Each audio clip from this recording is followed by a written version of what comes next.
infeksi yang ukurannya kecil yang bereproduksi dalam sel inang yang hidup. Gitu. Jadi dia itu kenapa dia harus di inang yang hidup? Karena satu dia tidak memiliki sel, gitu kan? Di fakta-faktanya dia itu tidak memiliki sel.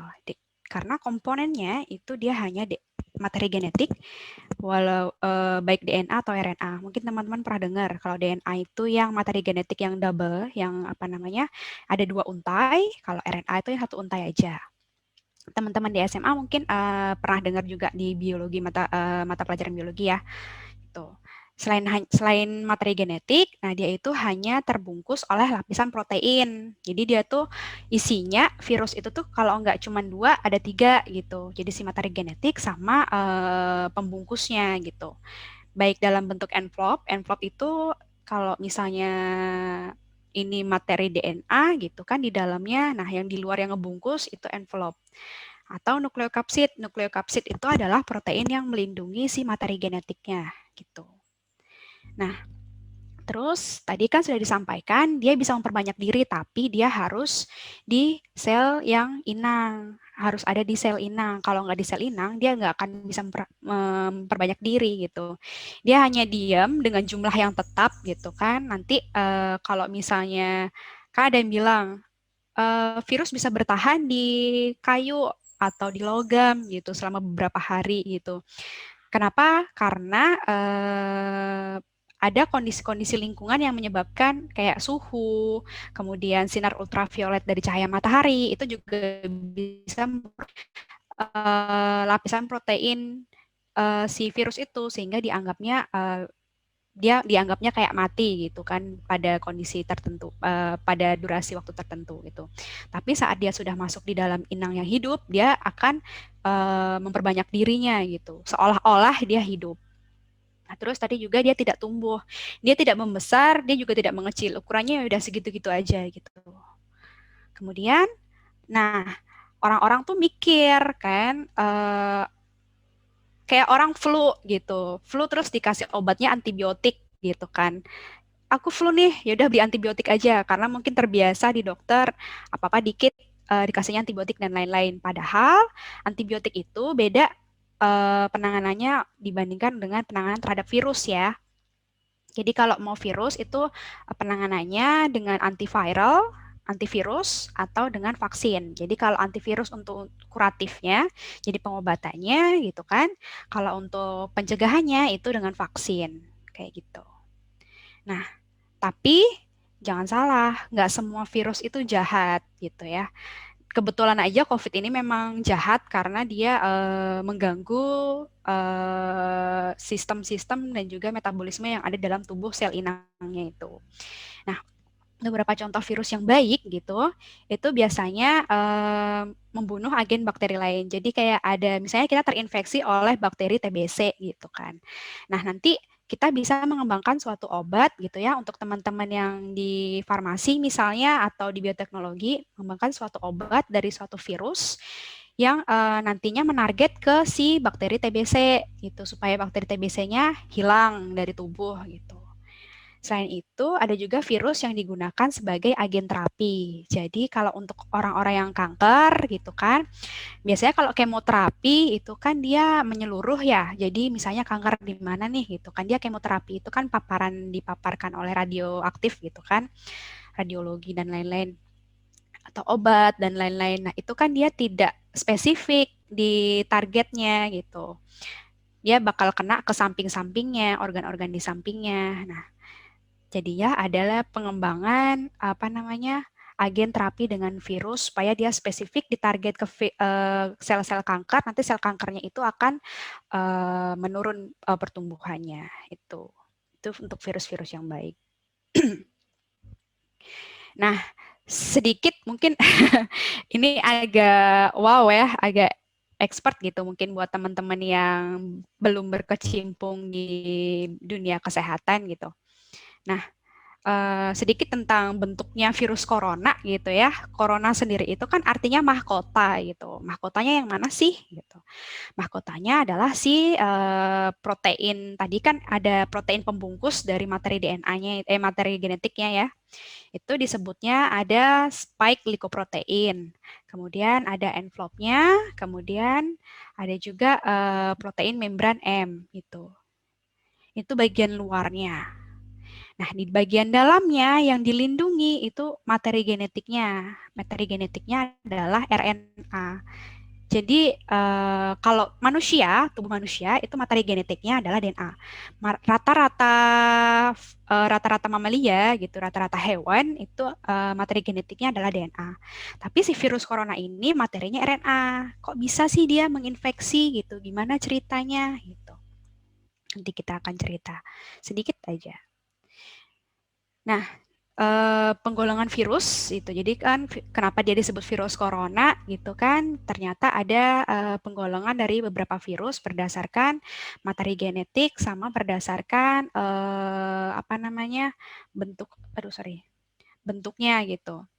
Apakah dia ada nukleokapsid? Nukleokapsid itu yang protein yang membungkus si materi genetik atau dia ada envelope atau tidaknya gitu. Nah, siRNA masuk dalam coronavirinae gitu. Jadi masuk dalam virus coronavirinae golongannya. Ada banyak sekali sebenarnya gitu kan pembagiannya gitu. Tapi kan kita di sini hanya memperkenalkan aja bahwa dia termasuk dalam virus yang memiliki, kalau kita lihat di sini itu adalah materi genetik RNA positif gitu. Karena positif nanti akan saya sampaikan. Nah, kemarin di berita-berita itu kan kita ada dengar tuh gara-garanya apa sih kok bisa kena SARS-CoV-2 gitu kan. Gara-gara kebanyakan orang-orang Cina kebanyakan makan yang ini nih yang nggak biasa nih kayak makan kelelawar, makan terenggiling, makan hewan aneh-aneh lah gitu kan. Nah, ternyata dari ada sebuah literatur yang menyatakan kalau sebenarnya kita lihat di peta yang sebelah kanan, jadi kita menyebutnya ini adalah pohon filogenetik gitu ya, pohon kekerabatan. Jadi kamu dekat sama siapa sih gitu. Kalau misalnya kamu sama saudaramu itu maka kamu akan posisinya yang di sebelah sini, itu yang paling dekat ya. Nah, kembali lagi ke virus corona. Jadi ternyata dia itu adalah suatu virus corona yang apa namanya inang sebelum manusianya itu adalah terenggiling gitu. Dekat sama terenggiling, dekat sama kelelawar. Tapi yang paling dekat di sini itu kalau misalnya kalian lihat yang paling atas ini, yang pink ini, itu adalah dia dekatnya sama kelelawar gitu untuk materi genetiknya. Kita tahunya dari mana gitu. Nah, ada suatu ini sedikit aja sih, mungkin kalian akan wow gitu. Ini apa ini? Tulisannya begini. Jadi kalau misalnya di internet gitu kalian buka database materi genetik dari si coronavirus gitu kan, itu nanti akan yang namanya dilakukan pensejajaran. Jadi dicek nih urutannya mana yang sama sih, mana yang sama. Namanya adalah proses pensejajaran materi genetik gitu. Nah, untuk kalau misalnya kalian penasaran gitu kan, kalian pengen tahu virus corona yang ada di Indonesia itu jenisnya yang apa, tipenya yang apa gitu kan. Kita bandingkan dengan yang ada di dunia, jadi di dunia itu sekarang ada 1, 2, 3, 4, 5, 6, 7, 8 tipe gitu kan, 8 kelompok pengelompokan gitu. Ada GRY, S, V, G, GH, GV sama GR gitu, sama L. Yang pertama kali banget yang dari Wuhan itu L, tapi yang varian dari Wuhan itu sekarang sudah hampir hilang gitu kan, karena di Wuhan mungkin penyebarannya yang untuk varian L ini sudah mau selesai gitu ya. Nah, kemudian kalau untuk Indonesia itu adalah variannya yang GH sama yang GR. Yang GH ini mayoritas ada di Jawa gitu. Jadi memang masih satu kelompok G ya. Cuman beda ada yang misalnya kalau kalian pernah dengar kata mutasi gitu. Nah, itu mutasi itu yang menyebabkan perbedaan ini. Nah, terus di sebelah kanan kalian lihat itu ada tulisan GISAID, itu GISAID. Jadi dari ratusan ribu sampel DNA, sampel materi genetik yang dicek gitu kan, ada 547 yang sudah dicek urutan materi genetiknya gitu. Di Indonesia, khusus Indonesia itu sudah ada 547. Tadi saya cek di Samarinda itu ada satu sampelnya itu dari seorang wanita yang ada di rumah sakit WS kalau nggak salah. Itu dia masuk di varian G ini. Jadi kalau misalnya kita bilang mutasi gitu lebih berbahaya dan lain-lain, selama dia masih ada di varian yang ini gitu kan, dia masih istilahnya bisa tertangani oleh apa namanya pengobatan yang sekarang dilakukan seperti itu. Nah, oke, sedikit tadi. Nah, bagaimana sih virus corona ini menginfeksi gitu kan? Mungkin sedikit ini aja ya, apa namanya? Jadi kan tadi dia punya bagian luar gitu kan, bagian luar sama bagian dalam kan si virus corona itu. Nah, bagian luarnya itu ternyata kenal sama bagian luar dari sel-sel yang ada di manusia. Namanya, jadi kayak kunci sama gembok gitu. Jadi yang ada di sel manusia itu gemboknya namanya reseptor ACE2, kuncinya di virus corona itu namanya protein S, kalau misalnya kalian tadi ingat. Nah, karena kenal, dia bisa masuk, dia bisa buka kunci, dia masuklah ke dalam sel, kemudian karena di dalam sel itu pH-nya berbeda, gitu kan, ada pH yang berbeda, selubung yang warna-warna ini, yang warna jingga ini, itu dia lepas, jadi kayak karena kondisi pH-nya beda kan secara nggak langsung dia akan merubah bentuk dari protein-protein yang melindungi materi genetik itu kan. Dia lepas, kemudian si materi genetik RNA-nya itulah keluar di bagian sitoplasma. Nah, dia keluar, akhirnya dia langsung bisa dibuat protein gitu. Protein apa? Protein si virus itu sendiri gitu. Karena apa? Apa namanya? Cairan yang ada di dalam sel manusia gitu kan. Itu dia kalau misalnya ada materi genetik yang namanya mRNA gitu, itu sudah otomatis langsung dibikin protein gitu. Karena kalau materi genetik DNA itu hanya ada di dalam nukleus. Jadi ketika apapun gitu, mRNA yang dianggap matang, dikenalin gitu kan, maka dia akan keluar menjadi virus baru yang lebih banyak. Nah, namun ada kondisi kan secara nggak langsung kan sel tubuh manusia itu dia nggak bikin ini ya, apa dia energinya kepake buat bikin hal yang tidak dia bikin tidak dibuat seharusnya gitu.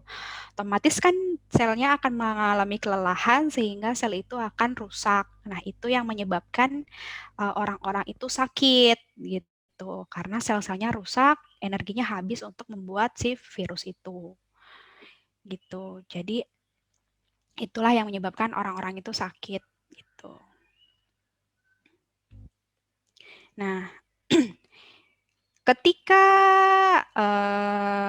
virus itu menginfeksi manusia gitu kan, sekitar kita lihat yang warna kuning itu adalah titer virus. Jadi ketika virus masuk menginfeksi gitu kan, di sekitar hari kedua mungkin sampai hari ke-15 itu titer virus masih ada. Jadi paling tinggi itu ada di hari ke-5. Ini kalau menurut jurnal dari yang ada saya cantumkan di bawah ini gitu.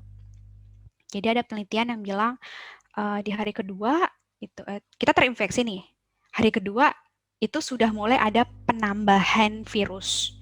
Jadi virusnya sudah mulai diproduksi sama selnya kita gitu. Hari kelima tuh pas lagi tinggi-tingginya tuh jumlahnya itu. Nah, pas momen ini, rentang antara hari kedua sampai hari kelima atau hari ke-15 ini, itu pengujian dengan PCR itu sangat apa ya, oke gitu. Jadi bisa dicek, oh dia positif atau dia negatif gitu. Nah, kemudian di hari kelima sampai hari ke-14 itu muncul antigen-antigen lainnya. Jadi antigen itu kan ada sebenarnya ya kalau pas virus masuk itu tubuh kita kan nggak diem-diem aja gitu. Pasti ada penyerangan-penyerangan gitu. Apa sih ini kok asing gitu? Cuman kan tidak maksimal gitu. Mulai ada ya hasil penyerangannya itu menghasilkan beberapa bagian-bagian yang disebut dengan antigen gitu.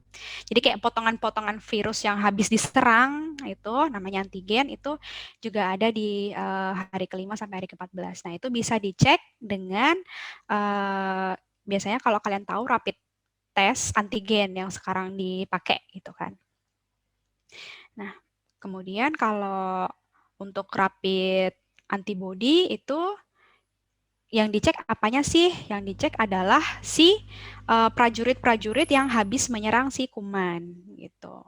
Nah, itu muncul pada hari ke-11 sampai dengan hari kalau untuk jadi prajurit itu ada dua jenis, ada prajurit yang namanya IgM, ada prajurit yang namanya IgG gitu. Kalau prajurit IgM itu hari ke-11 sudah bisa dicek gitu kan dengan rapid test antibody gitu. Kalau untuk IgG itu hari ke-14 atau hari ke-15 itu baru bisa dicek. Jadi ketika kalian misalnya hari ini terpapar, terus kalian rapid testnya pakai rapid test antibody gitu kan. Kalian terpapar kan sekitar misalnya 1-2 hari, kalau pakai antibody otomatis nggak akan kedeteksi kalau kalian itu sedang terpapar virus corona gitu kan. Nah, kecuali kalau misalnya kamu sudah demam dan lain-lain menunjukkan gejala di hari ke-11, 12 gitu kan, kamu cek pakai antibody itu ada ininya, ada apa namanya, akan terdeteksi gitu. Jadi ini saya menunjukkan efektivitas pengujian. Kenapa sih rapid antigen, kenapa sih rapid antibody gitu, kenapa harus PCR gitu. Kalau PCR pas awal-awal infeksi itu sangat bagus gitu. Kalau yang untuk antibody itu biasanya pas pasca apa namanya paparan 2 mingguan gitu. Jadi kalau misalnya sebelum itu masih tidak efektif gitu bahasanya. Nah, terus tadi mungkin saya ada bilang COVID-19, ada bilang SARS-CoV gitu ya. Bedanya apa sih gitu? Ini WHO menyatakan bahwa kalau COVID-19 itu adalah penyakitnya gitu. Jadi coronavirus disease, jadi penyakit yang disebabkan oleh virus corona. Kalau SARS-CoV-2 itu adalah jenis virus coronanya. Jadi kalau kalian bilang, kamu sakit apa? Sakit bilangnya COVID-nya 19 gitu, COVID-19. Tapi kalau kamu keserang virus apa gitu, nah baru disebutnya si SARS-CoV-nya itu. Jadi jangan kebalik-balik ya gitu penyebutannya. Jadi COVID-19 itu adalah penyakitnya, SARS-CoV itu penyebabnya. Tuh. Nah, bagaimana pencegahannya agar kita tidak tertular gitu kan? Mungkin sering banget nih lihat yang ini gitu kan dari Kemenkes gitu kan. Yang pertama adalah kita harus makan dengan gizi yang seimbang. Kenapa gitu kan? Karena dengan gizi yang seimbang itu produksi antibodinya itu akan sangat baik juga gitu. Karena ada beberapa nutrisi atau zat gizi yang diperlukan untuk pembentukan protein-protein gitu. Protein-protein yang nantinya dibentuk menjadi antibodi gitu kan. Terus yang kedua adalah rajin olahraga dan istirahat cukup supaya apa? Supaya badan itu metabolismenya itu berjalan dengan baik gitu. Kalau metabolismenya berjalan dengan baik gitu kan sel-sel tuh sehat. Ketika sel-sel sehat, dia akan memberikan informasi atau kayak warning gitu kan kalau misalnya ada zat asing ke prajurit-prajurit itu cepat gitu. Terus yang ketiga itu kita jaga kebersihan sama lingkungan. Supaya apa? Jadi pas kita terpapar, kita itu nggak pas lagi kondisi drop gitu kan. Kalau kita kondisi drop, kita terpapar, otomatis prajurit-prajuritnya itu sudah terlanjur lelah untuk mempertahankan diri dari penyakit yang sebelumnya ada gitu. Oke? Terus tidak merokok gitu kan, karena merokok itu efeknya juga ke paru-paru gitu kan, dan dampaknya si virus SARS-CoV ini gitu kan, itu kan dia paling banyak menyerang itu bagian paru-paru. Gitu. Terus kita cuci tangan pakai sabun gitu, karena tangan kita itu akan sangat banyak berinteraksi dengan kita gitu kan, jadi memang harus dipastikan bersih gitu. Terus minum air mineral, makan makanan yang dimasak dengan sempurna gitu kan. Jangan makan daging atau dari hewan yang berpotensi menularkan kayak yang aneh-aneh tadi kan misalnya. Terus kalau lagi sakit gitu, kalau misalnya parah itu langsung lapor aja gitu. Nah, terus ada juga nih yang bilang kalau pencegahan agar tidak tertular itu yang penting adalah iman, aman, dan imun. Jadi kita tetap beribadah sesuai dengan protokol kesehatan gitu supaya apa? Karena kita yakin kan tuh bahwa makhluk sekecil itu tuh tetap diatur oleh Tuhan gitu. Kalau dalam Islam Tuhan bilang jadilah maka jadilah gitu. Ya jadi gitu. Orang akan sakit atau orang akan kena gitu. Ketika memang Tuhan bilang tidak itu ya tidak akan terjadi gitu. Di sisi lain ya walaupun kita sudah berdoa dan lain-lain gitu sudah berpasrah tapi kita tetap harus menjalankan protokol kesehatan. Itu adalah salah satu bentuk kita pasrah. Jadi kita sudah melindungi diri gitu kan dengan sebaik-baiknya itu adalah kita menunjukkan ke Tuhan bahwa aku sudah melindungi diriku gitu. Jadi kalau memang diizinkan untuk selalu sehat, tolong berikan sehat selalu gitu kan. Yang penting kita kalau dalam agama Islam disebutnya kan ikhtiar dulu ya gitu. Terus yang ketiga adalah imun. Ini juga adalah salah satu bentuk ikhtiar gitu. Nah, ternyata kan 3M kemarin itu nggak cukup ya gitu. Sekarang ditambahin jadi 5M. Tambahin lagi jadi 3T sebenarnya. Tracing, testing, sama apa itu satu lagi tuh. Jadi yang penting untuk pemuda teman-teman gitu kan 5M gitu walaupun kalau misalnya terpaksa keluar gitu berkegiatan itu jangan lupa untuk mencuci tangan, terus pakai masker gitu. Dan kalau misalnya dokumentasi itu kalau bisa diutamakan harus pakai masker karena kita nggak tahu kan pas lagi foto-foto deket-deketan nih, terus buka dulu buka gitu. Pas lagi ngembus kan lagi nafas tuh, nggak mungkin dong kalian nahan nafas kan gitu kan, pasti ada yang nafas lewatlah kena gitu.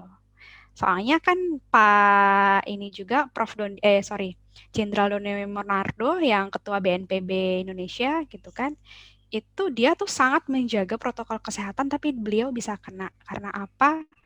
Pas beliau makan, beliau kan buka masker gitu. Pas lagi ada di bersama dengan yang lainnya gitu.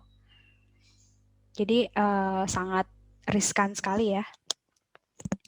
Yang ketiga itu jaga jarak gitu. Ada yang bilang 1 meter gitu. Tapi kalau misalnya saya lihat ada simulasi itu dia sekitar 2 meter itu lebih aman.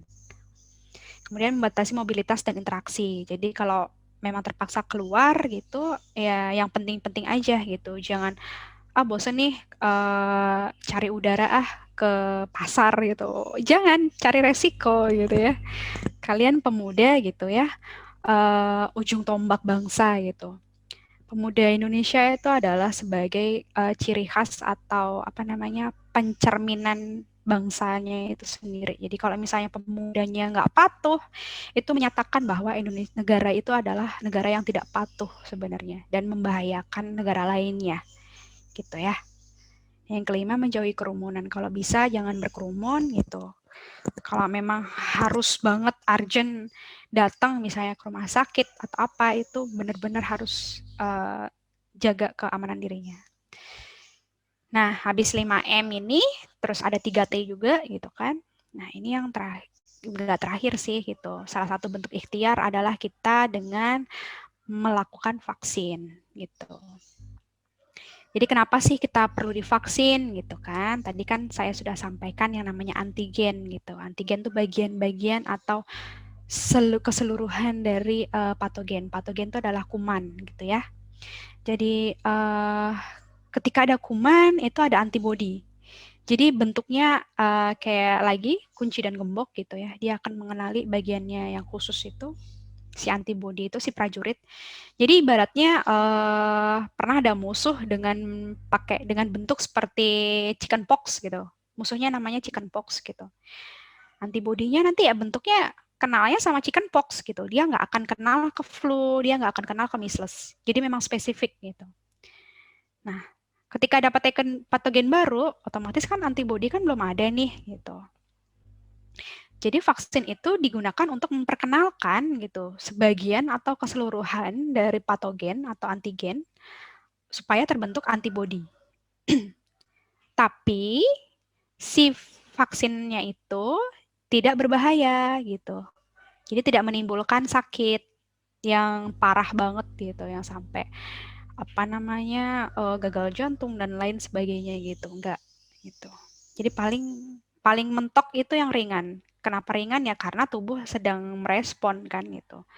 Paling mentok paling ya agak ruam dikit atau gimana, tapi itu kan sifatnya lokal. Terus kenapa kita sebagai pemuda misalnya nih harus melindungi dirinya dengan vaksin gitu kan? Karena kayak anak kecil, kemudian orang-orang tua, terus ibu hamil, itu kan orang-orang yang rentan terkena virus ya. Nah, itu tuh kan imunitasnya dia tidak sebagus usia 18 sampai 59 tahun. Gitu. Supaya melindungi mereka gitu. Nah, kitanya sendiri harus jadi istilahnya pahlawan gitu kan. Jadi pahlawan, jadi prajurit gitu supaya kita bisa melindungi mereka. Nanti kalau misalnya kita semua sudah terlindungi gitu kan dan sudah ada vaksin yang aman untuk mereka gitu, barulah mereka juga divaksinasi gitu. Selain itu kenapa juga pemuda itu perlu divaksin karena aktivitas mereka atau mobilitas mereka itu sangat tinggi gitu kan. Disuruh ibu beli ini gitu, disuruh bapak perbaikin ini, disuruh ibu lagi antar apa, nemenin ade atau apa gitu. Nah itu kamu sebagai istilahnya prajurit terdepan gitu kan, wajib untuk mau divaksin gitu. Nah kan fungsinya vaksinasi itu menimbulkan imunitas. Ada yang bilang vaksinasi, imunisasi, bedanya apa sih gitu. Kalau vaksinasi itu prosedur memasukkan vaksin ke dalam tubuh gitu. Kalau imunisasi itu proses tubuh itu membuat perlindungan dengan cara salah satunya vaksinasi gitu. Jadi beda ya vaksinasi sama imunisasi. Kalau vaksinasi itu proses masukin, kalau imunisasi itu proses tubuh bikin imunitas atau bikin perlindungan kayak gitu. Nah, ketika tubuh membuat perlindungan gitu, itu akan terbentuk yang namanya imunitas. Imunitas adalah perlindungan terhadap penyakit yang disebabkan oleh mikroorganisme infeksius atau zat lainnya. Jadi kayak misalnya bakteri gitu kan, jamur dan lain-lain itu adalah patogen-patogen gitu ya. Nah, sebenarnya kita itu ada yang namanya imun bawaan.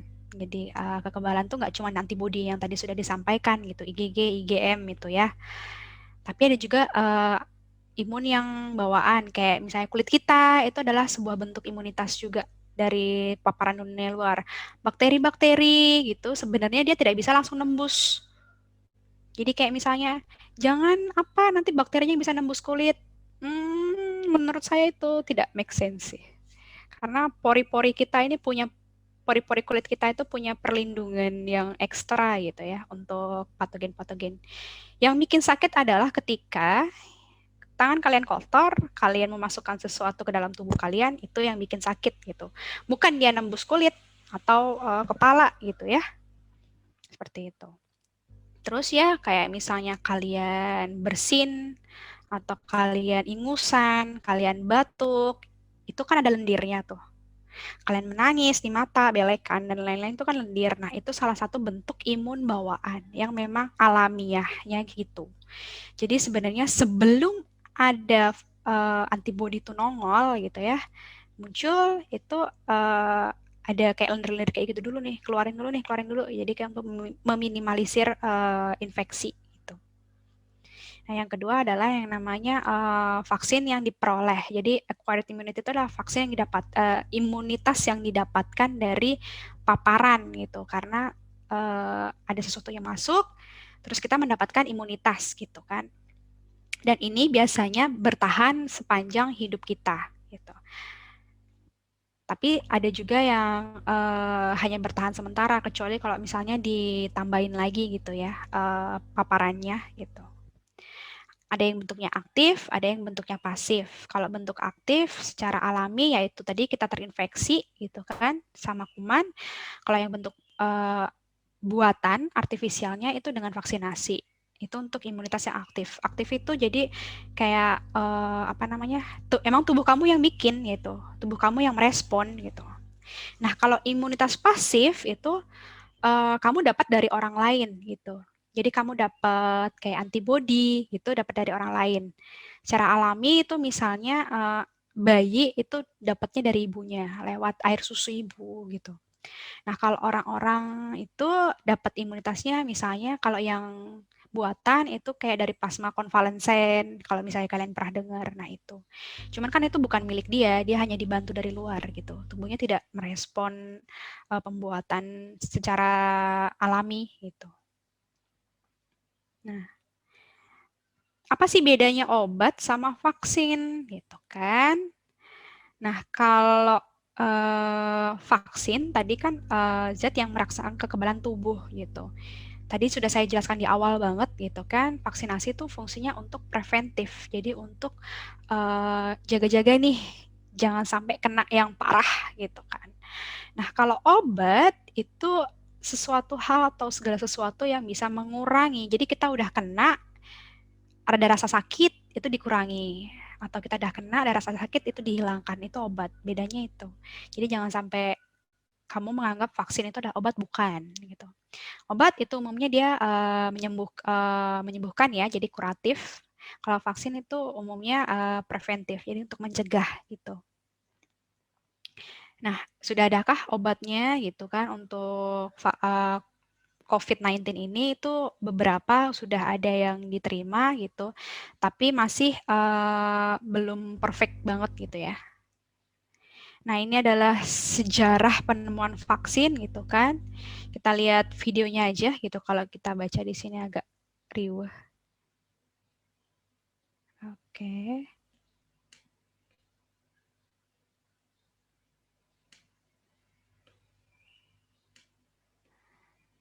Saya stop share dulu.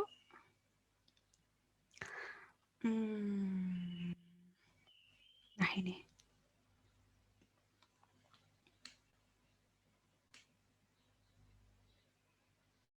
Ntar saya maksimalkan deh.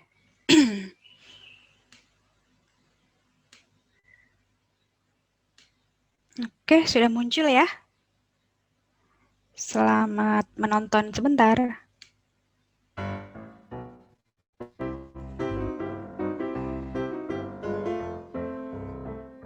Halo semuanya, nama saya Michael. Selamat datang di channel saya, Sikutu Buku.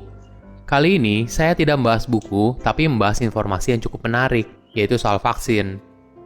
Kalau kita lihat di berita, kehidupan kita baru akan beneran normal apabila vaksin coronavirus sudah ditemukan. Saat ini sudah ada lebih dari 90 jenis vaksin berbeda yang sedang dikembangkan di seluruh dunia. Tapi, apakah kamu tahu sejarah vaksin? Vaksin adalah zat atau senyawa yang berfungsi untuk membentuk kekebalan tubuh terhadap suatu penyakit tertentu.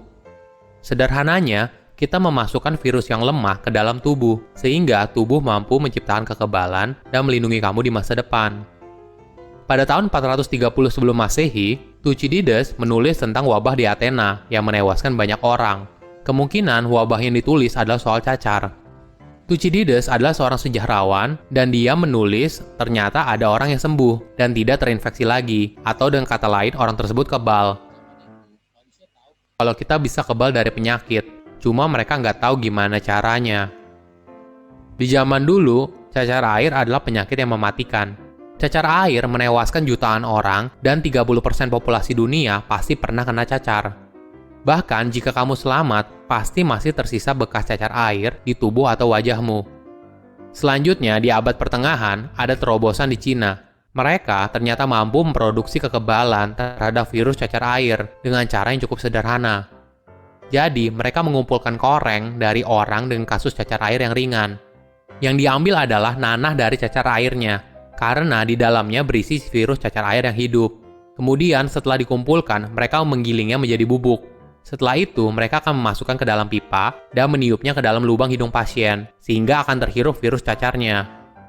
Tentu saja ini merupakan cara yang sangat kuno dan tidak higienis, tapi efektif dalam menekan jumlah kematian karena cacar. Di masa ini belum disebut sebagai vaksin. Pengetahuan dari Cina ini kemudian disebar oleh pedagang di sepanjang jalur sutra, rute perdagangan Cina, India, dan Turki. Di Turki, pengetahuan soal cacar air disempurnakan. Jadi, dokter tidak lagi meniup virus cacar ke dalam hidung pasien. Tapi, dokter akan menyuntik jarum yang berisi nanah dari cacar air ke dalam tubuh pasien. Bukan cuma sekali suntik seperti kita, tapi dokter akan membuat beberapa sayatan yang besar dan tentunya sangat menyakitkan. Cara ini kemudian menyebar lagi hingga sampai ke telinga Lady Mary Wortley Montagu, seorang istri dari duta besar Inggris di Turki. Mary sempat terkena cacar air. Walaupun selamat, ternyata cacar air merusak kecantikannya, bahkan hingga kehilangan bulu mata. Karena punya pengalaman pribadi dengan cacar, Mary kemudian membawa metode dari Turki untuk disempurnakan di Inggris. Tentu saja tidak semua orang setuju, karena banyak orang sulit menerima kalau kita harus memasukkan virus ke dalam tubuh manusia yang sehat. Logika seperti ini masih belum diterima di masa itu.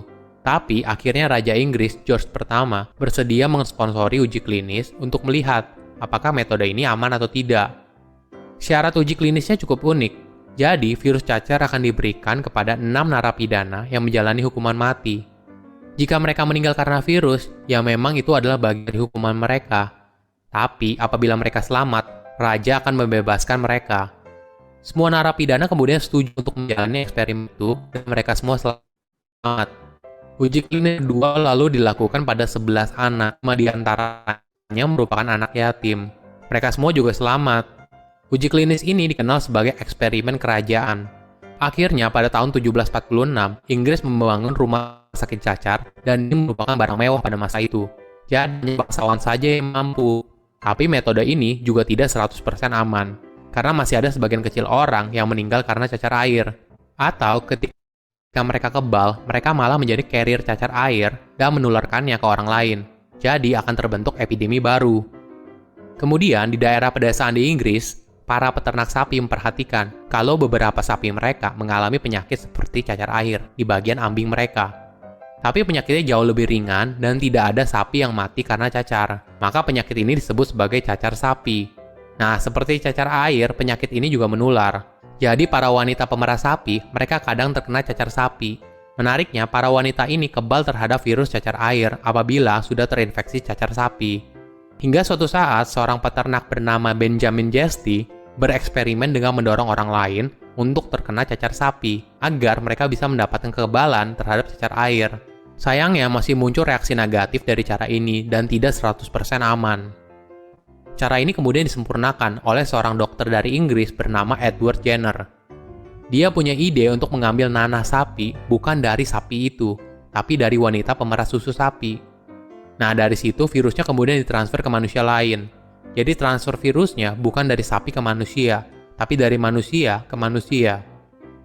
Edward pun melakukan uji klinis dan berhasil. Disinilah baru muncul nama vaksin yang berasal dari nama Variola vacina. Vaca merupakan nama Latin dari sapi, dan proses inokulasinya dinamakan vaksinasi. Itulah sejarah awal dari vaksin. Walaupun sekarang vaksin tidak berasal dari sapi lagi, tapi kita tetap menyebutnya sebagai vaksin. Silahkan komen di kolom komentar pelajaran apa yang kalian. Oke, kita sedikit lanjutkan dulu. Jadi sudah tahu ya asal muasalnya vaksinasi pertama itu sebenarnya dari zaman masa pravaksin dulu banget gitu kan. Baru Edward Jenner yang memperkenalkan istilah vaksinasi dari kata vaksa yang sapi gitu kan sampai sekarang akhirnya ditemukan berbagai jenis vaksin gitu. Nah, sebenarnya kalau zaman sekarang itu kan tadi kan kalau di zaman dulu dari sapi ke manusia terus manusianya diambil ke manusia lain gitu kan. Kalau sekarang itu bagaimana sih sebuah vaksin baru dikembangkan gitu kan. Jadi ada yang namanya proses pharmaceutical quality. Jadi proses penelitian di laboratorium tuh. Kalau sudah baru dicek secara in vitro. Nah, in vitro itu di apa namanya dicek pakai cawan Petri ya. Jadi di lab juga gitu. Nah, dan juga dicek efektivitas dan keamanannya secara in vivo dengan hewan coba gitu kan. Umumnya hewan cobanya itu ada tikus gitu kan, ada juga kelinci gitu, ada juga yang pakai apa sih kayak semacam guinea pig. Guinea pig tuh tahu yang kayak kelinci tapi yang ukuran gede nggak gitu, ukuran besar. Jadi kayak kok kelinci sih, kayak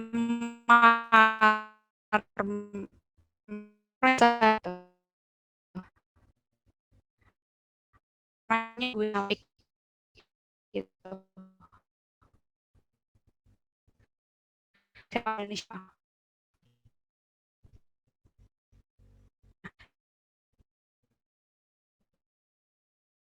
Setelah itu gitu kan si vaksin yang dikembangkan ini bisif, kemudian apa namanya efikasi, jadi keduanya kombinasinya itu skornya baik, barulah diuji cobakan dengan uji klinis ya. Oke, baru nanti akan ada evaluasi dan hasil kayak diizinkan atau enggak, baik melalui EMA, jadi European jadi ini adalah suatu lembaga di Eropa yang memberikan legalitas gitu ya untuk vaksin dan obat-obatan gitu kan. Terus ada IC gitu kan. Kemudian kalau misalnya sudah dapat legalitasnya, baru di scale up production. Jadi untuk diproduksi lebih banyak lagi, lebih massal gitu. Nah, kalau virus COVID ini sendiri itu kenapa orang-orang bilang kok cepat banget sih gitu. Nah, sebenarnya virus ini kan sebelumnya ada yang namanya tapi kan SARS-CoV-1 ya. Jadi yang bukan dari pangolin atau bukan dari terenggiling itu tadi gitu. Jadi dari kelelawar gitu. Yang membedakan di bagian protein S yang kunci gitu ya, yang kenal sama gemboknya yang di tubuh manusia itu agak beda dikit aja gitu. Nah, itu sudah dikembangkan sudah lama sekali gitu dari tahun 2013 gitu kan. Jadi ketika ada SARS-CoV-2 itu datang jebret gitu kan, itu orang-orang sudah ada ininya SOP-nya gitu. Bikinnya tuh begini langsung uji preklinis gitu kan. Oke, langsung uji klinis gitu. Jadi lebih cepat prosesnya karena memang sebelumnya sudah pernah ada yang SARS-CoV-1 gitu, nggak beda jauh gitu kan. Sama juga terus ada juga yang MERS gitu kan yang dari apa namanya dari Timur Tengah gitu kan. Cuman pas mau diujikan klinis, jadi si vaksin-vaksin kayak Pfizer sama Moderna itu tuh udah ready sebenarnya untuk MERS, tapi ternyata orang-orang yang kena MERS itu udah nggak ada. Jadi untuk uji kliniknya itu udah nggak memenuhi syarat gitu kan. Ya udah karena teknologinya sudah ada, tinggal diubah dikit mRNA-nya apa namanya jenis virus diubah dikit aja komponennya untuk dicobakan di uji klinis dan ternyata oke dia bisa dapat legalitas EMA sama EC gitu. Jadi jangan kalian berpikir oh ini konspirasi gitu. Jadi it's big no gitu ya. Terus yang kedua, bagaimana sih uji klinis dilakukan gitu kan? Tadi sudah saya sampaikan gitu kan, kalau uji klinis yang pertama, jadi prosesnya itu nggak simpel ya. Jangan kalian pikir, kok cepat banget sih, jangan-jangan ada yang dipotong gitu. Enggak gitu kan. Ternyata di fase 1 dia ada 20 sampai 100 orang volunteer yang sehat gitu kan, untuk mengecek pertama khususnya untuk keamanan, terus apakah dia bisa berjalan atau menghasilkan antibodi gitu kan. Terus nanti kalau udah oke, nanti dia masuk ke fase 2 gitu dengan ribuan volunteer gitu kan, untuk melihat ada efeknya nggak nih, efek KIPI, jadi kayak kejadian pasca imunisasi gitu, ada nggak sih gitu kan. Terus seberapa banyak volunteer yang imun gitu kan, nah itu dicek gitu. Itulah yang kemudian nanti jadi pertimbangan untuk masuk ke fase 3. Jadi udah fase 3 itu kan kemarin kalau untuk Sinovac ada di Brazil, Turki, Chili, sama Indonesia gitu kan. Di Indonesia itu ada sekitar 1.600 kemarin yang ikutan di Bandung gitu kan. Itu untuk mengecek efektivitasnya lagi sama kayak yang disebut efikasi itu. Itu. Nah, ternyata hasilnya WHO menyatakan yang penting efikasinya di atas 50, dia akan langsung dapat perizinan izin darurat gitu. Karena memang belum ada yang bisa menangani COVID ini sementara. Jadi sementara itu diberikan izin darurat untuk vaksin coronavirus. Nah, jenis-jenis vaksin ini ada untuk untuk COVID. Jadi vaksin untuk penanganan COVID itu ada 6 macam gitu kan. Kalau yang si Sinovac itu inactivated gitu ya. Kalau yang sedang akan masuk si AstraZeneca itu dia adalah si viral vector gitu. Nah, untuk Pfizer sama Moderna itu ada di ini sebenarnya materi genetik vaksin, jadi dia pakai mRNA gitu. Sebenarnya keseluruhannya ini tuh sudah ada. Jadi bedanya apa? Kalau inactivated itu virusnya dia dimatikan. Maksudnya definisi dimatikan apa? Karena materi genetik itu adalah nyawanya si virus gitu. Jadi dia kayak dihancurkan materi genetiknya, tapi masih di dalam. Jadi si virus tuh utuh, kemudian disinari pakai sinar gamma gitu ya. Itu supaya mati, supaya rusak materi genetiknya. Jadi ketika masuk, dia tetap bisa masuk ke dalam sel, tapi dia tidak akan tidak akan menimbulkan infeksi ya, gitu. Jadi dia aman. Terus inactivated virus ini, jadi virus yang terinaktivasi gitu, itu relatif lebih sudah banyak banget yang approve, jadi sudah banyak banget yang diterima jenis vaksin yang pakai metode ini gitu, dibandingkan dengan kelima jenis yang lainnya gitu. Nah, kalau viral vector itu kalau misalnya kalian baca nanti di AstraZeneca itu bilangnya dari adenovirus sel hewan mamalia gitu. Nah, itu kita nggak perlu berpikiran, oh kok dari sel keras sih atau sel apa sih gitu. Bukan itunya gitu, yang jadi fokusnya adalah si viral vektornya gitu. Karena vaksin itu kita nggak memasukkan sel gitu. Vaksin itu kita memasukkan ya ini gitu, bagian-bagian ini aja, bukan memasukkan sel gitu. Jadi jangan sampai ada pikiran oh haram gara-gara dia pakai sel sel kera atau sel apalah gitu kan yang dianggapnya tidak halal itu. Kayak gitu. Kalau attenuated itu virusnya itu hanya dilemahkan gitu. Jadi nyawanya masih ada, tapi si bagian luarnya itu ada yang dia kurangi supaya tidak sepenuhnya persis sama kayak yang naturnya atau alamnya gitu. Tapi dia tetap membawa, tapi dia ada yang dia kurangin jumlahnya atau apa. Kalau DNA vaksin jelas materi genetiknya yang kita masukkan, DNA atau mRNA. Kalau virus-like particle itu adalah protein rekombinan, jadi kita bikin protein, kita gabungkan jadi seolah-olah virus gitu. Tapi dia nggak ada nyawanya, nggak ada materi genetiknya gitu. Jadi ini kayak sintetis lah, virus sintetis gitu kita bilangnya. Terus kalau yang subunit viral protein itu kita cuma ngambil misalnya nih kayak mahkotanya aja gitu, atau bagian protein yang lainnya yang dianggap memang menimbulkan sinyal untuk dikenali sama si antibody gitu. Untuk kelebihan kekurangan gitu kan tadi sebenarnya kalau saya pribadi preferensinya atau kecenderungannya itu si Sinovac karena apa gitu kan dia itu jelas bentuknya adalah bentuk alami dan dia isinya udah nggak akan berkembang lagi gitu di dalam tubuh dia nggak akan menginisiasi untuk perkembangan atau sorry bukan perkembangan untuk perbanyakan diri dari si virus gitu dibandingkan dengan model-model yang materi genetik kayak Pfizer atau Moderna gitu. Dia cenderung apa ya? Cenderung kurang stabil di dalam tubuh gitu. Jadi kemungkinan ininya apa namanya?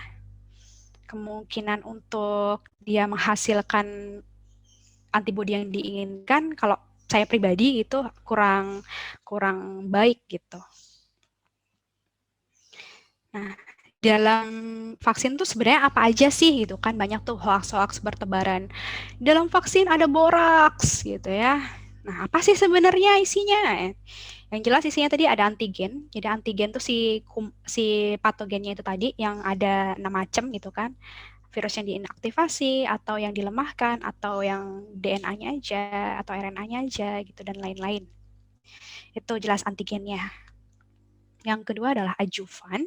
Jadi tidak semua apa namanya vaksin itu ada adjuvannya hanya untuk vaksin-vaksin tertentu kayak Pfizer, Moderna itu dia pakai adjuvan. Jadi adjuvan itu apa sih? Itu bahan pembantu untuk meningkatkan respon imun terhadap vaksin. Karena apa? Karena dia tadi kan isinya cuma materi genetik ya gitu. Jadi untuk supaya prajurit kita itu responnya lebih tangguh gitu kan, lebih cepat, lebih gercep dikasih adjuvan gitu namanya. Nah, biasanya ajuvan yang digunakan itu adalah garam aluminium gitu. Terus kalian mikir loh, aluminium kan logam. Hello gitu ya. Garam aluminium, aluminium sebenarnya kita makan sehari-hari itu kita makan gitu. Kayak di apel, terus kita di anggur. Di banyak makanan-makanan yang sering kita makan tuh ada aluminium dalam jumlah yang edible, jadi jumlah yang bisa dimakan. Nah, garam aluminium yang ada di vaksin ini sendiri juga jumlahnya itu sangat terkontrol gitu ya dibandingkan kalau kita banyak makan yang itu kan itu lebih masih jauh di bawah itu. Terus yang selanjutnya adalah ada pengawet. Nah ini yang kalian mungkin ada bilang boraks gitu kan, tidak gitu kan. Jadi apa namanya pengawet ini biasanya hanya untuk vaksin-vaksin yang dosisnya ganda. Jadi kayak misalnya satu botol untuk 2 orang gitu ya jumlahnya. Nah itu biasanya dia pakai pengawet karena apa? Dia untuk ketika udah jos dikeluarkan satu masukan gitu kan. Nah ini kan untuk menjaga dia awet untuk sesaat pada saat udah terbuka gitu biar nggak kontam gitu kan. Itu pakai pengawet tapi yang aman gitu umumnya gitu. Nah untuk vaksin-vaksin coronavirus ini, vaksin COVID itu kan umumnya dia single dose. Single dose itu jadi satu botol untuk satu orang untuk satu dosis beres. Itu nggak pakai pengawet. Seperti itu. Kemudian surfaktan. Surfaktan itu adalah zat yang untuk mencampurnya. Jadi awalnya itu kan bentuknya bubuk tuh. Terus dikasih cairan dalam bentuk pengencer. Pengencernya itu adalah air steril. Dikocok, kemudian dicampur. Nah, itu supaya nggak gumpal gitu kan, itu pakai surfaktan. Surfaktannya ini bukan deterjen kayak kamu Rinso atau Daya gitu ya, bukan gitu. Ini memang surfaktan yang memang khusus untuk vaksin dan itu memang sangat aman sekali. Jumlahnya juga sangat aman. Kemudian ada penstabil, stabilizer gitu kan, itu untuk mencegah reaksi kimia. Jadi kan vaksin yang di vial atau yang di botol-botol itu kan cenderung pada saat distribusi itu supaya dia tidak bereaksi sama botolnya gitu ya. Itu dikasih yang namanya stabilator gitu atau stabil. Nah, itu umumnya adalah gula, jadi ada laktosa atau sukrosa itu kan. Ada asam amino, ada gelatin, ada protein. Nah, biasanya proteinnya itu adalah albumin manusia rekombinan. Nah, terus kalian mikir loh, dari manusia berarti haram dong. Enggak. Rekombinan itu adalah suatu teknik untuk membuat sintesis seolah-olah dia mirip kayak punya manusia gitu. Jadi nggak dibikin di manusia gitu. Kita bisa bikinnya di sel ragi. Ragi itu kayak kalian bikin roti itu kan ada raginya. Nah, itu sel-sel itu kan ada selnya. Nah, kita bikin di situ gitu. Kemudian itu juga sel ragi. Nah, terus yang terakhir adalah residu. Residu ini sangat kecil banget ya. Jadi kalau misalnya di antigennya itu ada sedikit gitu kan, pas pembuatan antigennya itu biasanya suka pas pemurnian karena ukurannya sangat kecil banget jadi dia keikut. Nah, itu selama jumlah dan tidak menimbulkan hal yang berbahaya itu masih sangat aman gitu. Nah, terus ada yang bilang, ya udah deh mau vaksin tapi gratis. Nah, Pak Jokowi udah bilang, vaksin untuk masyarakat Indonesia adalah gratis. Karena apa? Ada tujuan nasional untuk vaksinasi. Jadi yang pertama kan untuk mengurangi penularan nih. Tadi kan kita sebagai garda, sebagai pahlawan nih, supaya tidak terjadi penularan yang lebih banyak gitu kan. Baik antar sesama yang usianya, rentang usianya sama, atau ke yang usia-usia yang rentan tadi kayak anak kecil atau orang tua atau ibu hamil gitu ya. Terus untuk menurunkan angka kesakitan dan kematian. Jadi kan kalau kita vaksin gitu kan itu kan virusnya istilahnya sudah bahasanya sudah dilemahkan ya gitu ya. Jadi tuh kayak efek serangannya itu ya walaupun sama gitu tapi kan efek dia untuk melukai sel atau merusak sel itu sangat kecil gitu. Jadi pas masuk dikenalin diserang sebelum dia menghancurkan sel-sel gitu kan. Jadi untuk menurunkan angka kesakitan dan kematian. Yang ketiga adalah mencapai kekebalan kelompok. Jadi kalau kekebalan sudah terbentuk banyak, maka orang-orang yang tidak kebal itu akan terlindungi gitu. Seperti itu. Kalau sudah masyarakat terlindungi, maka sosial sama ekonomi akan berjalan dengan lebih baik lagi. Nah, program vaksinasi nasional gitu kan, seperti yang kita tahu ada 2 periode nanti sampai Maret 2022 gitu kan. Yang fase pertama itu untuk nakes gitu kan, baru petugas publik. Nah, sebagian ada yang nanti lansia. Ada sebagian dari lansia gitu juga. Karena ada beberapa lansia atau orang yang aktif bekerja di usia 60 sampai 65 sampai 70 kayak profesor, kemudian kayak pejabat-pejabat atau petugas-petugas publik tuh pensiunnya sampai usia-usia yang sekian. Kemudian baru nanti yang kedua, kalau misalnya sudah, itu masyarakat-masyarakat yang rentan dan masyarakat yang lainnya itu akan diberikan. Nah, ini vaksin-vaksin yang diizinkan di Indonesia gitu ya. Ada Sinovac yang sudah sudah diedarkan dan sudah disuntikan. Terus yang kedua itu ada vaksin Oxford dari AstraZeneca, ini sudah dapat IEUA dari BPOM, tapi halalnya belum, gitu kan? Makanya dia belum disuntikan. Terus nanti ada Sinopharm, terus ada Bio Farma yang kerja sama Sinovac, ada Bio Farma yang sama Eijkman, nanti itu konsorsium. Nanti ada Moderna sama ada Pfizer. Jadi sebenarnya ya kalian tuh nggak perlu takut nanti kehabisan dan lain-lain gitu. Ada 81 jenis vaksin yang sedang dikembangkan di dunia, termasuk Indonesia di dalamnya itu ada banyak. Jadi kalau misalnya ini nggak berhasil, nanti masih akan ada lagi gitu dan seterusnya sampai nanti kita si virus itu hilang gitu ya. Bagaimana dengan vaksin yang ada di Indonesia? Jadi ada 2 macam. Jadi ada vaksin merah putih, ada vaksin Nusantara.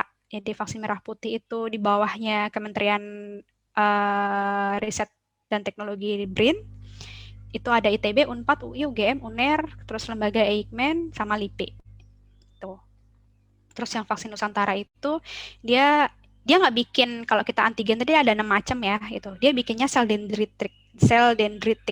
Jadi sel dendritik itu adalah yang nantinya memberikan sinyal untuk pembuatan antibodi. Jadi kayak hostnya si pembentukan IgG atau IgM itu.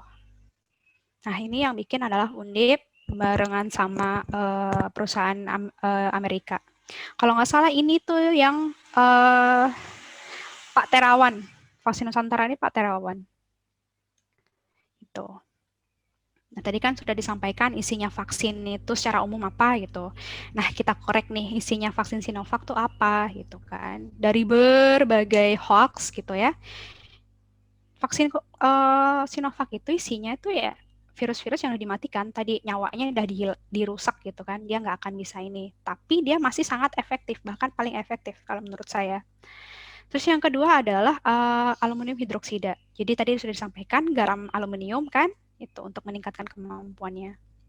Terus yang ketiga adalah fosfat sebagai stabilizernya.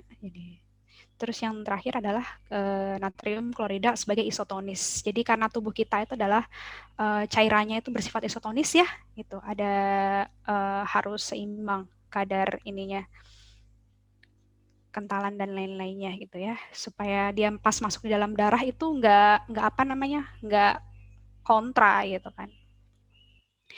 Dia sudah memenuhi 5 kriteria penerbitan izin darurat dari BPOM, terus dia juga sudah tersertifikasi halal MUI. Jadi MUI sudah menyatakan halal bagi yang muslim. Kalau misalnya MUI udah bilang halal, harusnya percaya gitu kan. Gitu.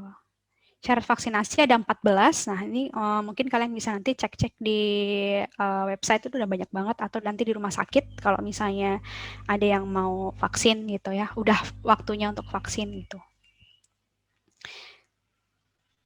Sangat banyak sih gitu.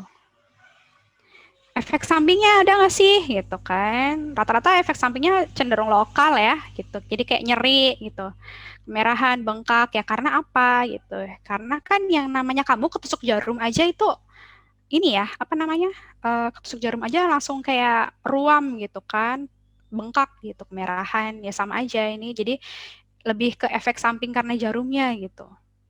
Terus efek sampingnya mungkin ada demam, nyeri otot. Kalau nyeri otot kan karena tadi bagian otot kan yang disuntik gitu kan, di bagian sini itu bagian otot. Jadi kayak ada luka dikit kan gara-gara jarum, makanya dia ada nyeri otot gitu. Kelelahan atau pusing dan demam itu nggak semua orang gitu. Bahkan ada yang malah ngantuk gitu.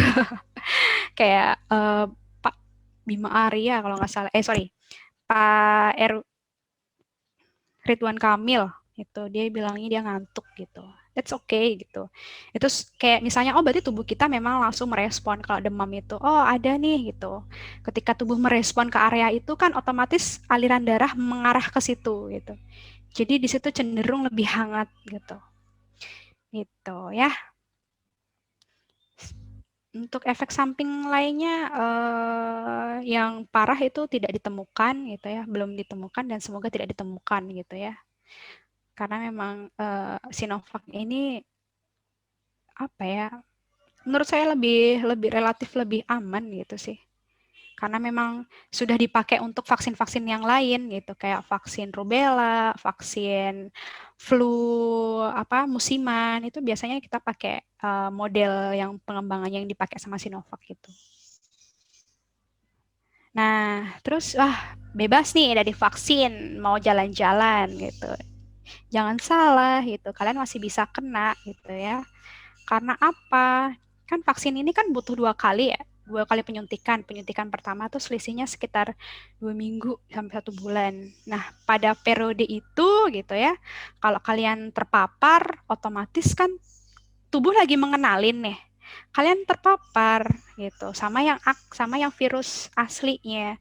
Ya otomatis tubuh kalian pas lagi mau kenal bentuk-bentuknya begini, kok langsung diserang, langsung dihajar, otomatis bisa kolap gitu ya. Jadi tetap harus menerapkan protokol kesehatan gitu. Baru nanti kalau suntikan pertama, suntikan kedua udah oke gitu kan, rentang sekitar 3 bulan, 90 hari, tidak ada gejala dan lain-lain gitu kan, berarti kekebalan awal itu sudah terbentuk gitu. Nah, berapa lama sih kekebalan itu terbentuk? Nah, itu tergantung sama orangnya. Ada yang 3 bulan, ada yang 8 bulan, ada yang 6 bulan, nah itu beda-beda. Kayak gitu. Jadi yang udah divaksin, update-nya nanti kalian bisa cek gitu ya. Kemudian bagaimana peran pemuda? Yang pertama yang penting adalah turn back hoax. Jadi jangan sampai kalian yang jadi penyebar hoax. Kayak misalnya tadi ada yang bilang, oh ini Sinovac itu dari sel kerah hijau Afrika. Oke, gitu kan.